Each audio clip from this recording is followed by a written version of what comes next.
Bonjour depuis Jérusalem. Les églises catholiques de Terre Sainte concluent les célébrations de la Nativité avec la célébration de l'Épiphanie à Bethléem.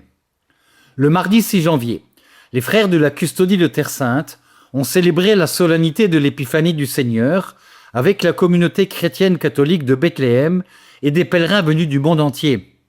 Le lundi 5 janvier, le custode de Terre Sainte, le frère Francesco Lelpo, a fait son entrée à Bethléem en vue de la célébration le lendemain de l'Épiphanie du Seigneur.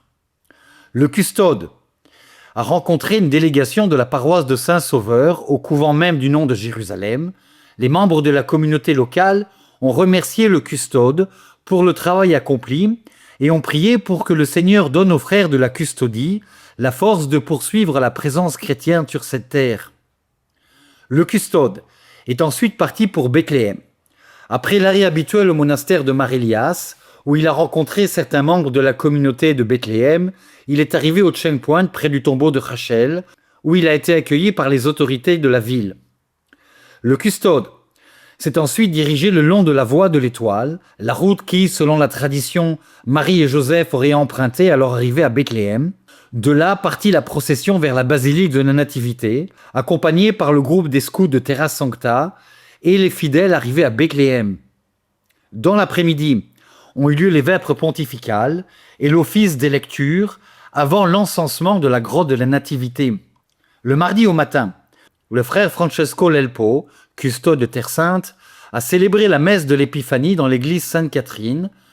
Comme l'ont souligné de nombreux fidèles, les célébrations de Noël et de l'Épiphanie de cette année se sont déroulées dans un climat de joie retrouvée. En effet, après 2 ans de guerre à Gaza, les fidèles ont de nouveau pu vivre pleinement les fêtes, participant nombreux aux célébrations de Noël et de l'Épiphanie. Dans son homélie, le custode a souligné que la manifestation du Christ représente une lumière pour tous les peuples, une lumière porteuse de paix et d'espérance.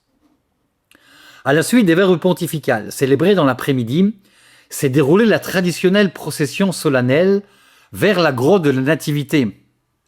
3 frères de la custodie de Terre Sainte, rappelant les dons offerts par les rois mages à Jésus, ont accompagné le custode dans la grotte de la Nativité, portant l'or, l'encens et la myrrhe.